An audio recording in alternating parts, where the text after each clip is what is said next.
Regarding number 12, g is a differentiable function. G is always negative. F prime is x squared minus 4 times g. Which of the following is true? And we see relative max, relative min. So this is a first derivative test again. So let's figure out when this first derivative of f is equal to 0. Well, we know that g is always negative, so this cannot be equal to 0. But x squared minus 4 can be equal to 0. All right? x0 will be equal to x squared minus 4 when x equals 2 or negative 2. Hence the reason why we see the negative 2's and the 2's right here. So we can place those negative 2 and 2 on the number line. And now it's time to pick some values to the left. So let's pick something like negative 3. Negative 3 squared is 9. Minus 4 is 5, which is positive. And then we're going to multiply that by g. But g is always negative.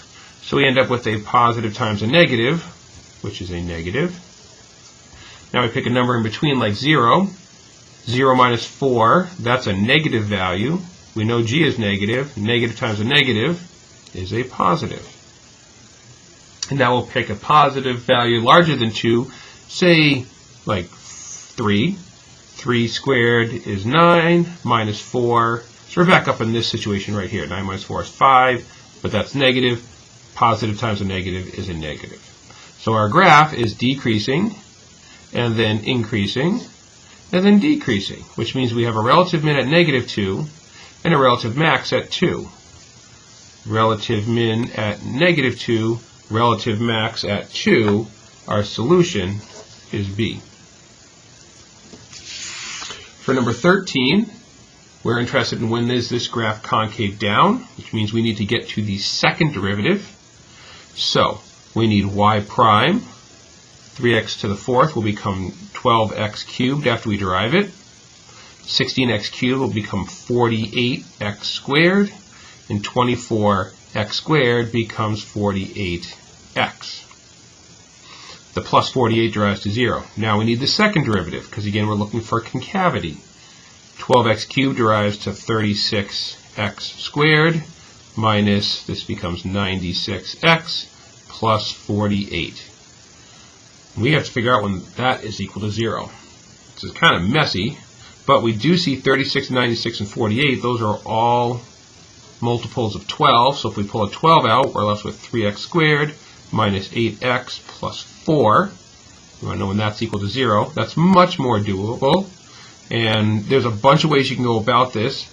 I know personally that 3x squared has to be a 3x and an x. We see a negative b and a positive c, which means these are both going to be negative. And then we just need to work it out.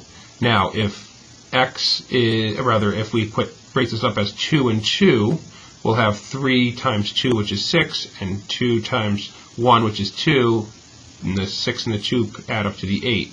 So it will work out in this regard. But again, solve that algebraically however is best with you, whether it's the quadratic formula or master product or Australian method, but we're going to end up with this situation right here. And it kind of verifies it with our answers over here. We see that if we cover these up, x could be 2 or x could be 2/3.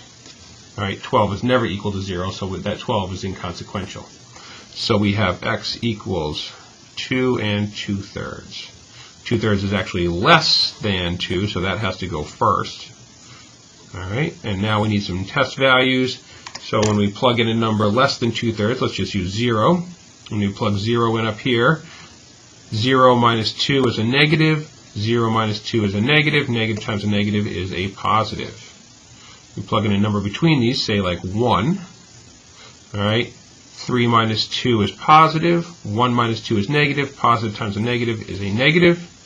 Then we plug in a number like 3. 9 minus 2 is positive. 3 minus 2 is positive. Positive times a positive is a positive. We're interested when the function is concave down. Function is concave down when its derivative is negative, which is right here, so between 2/3 and 2.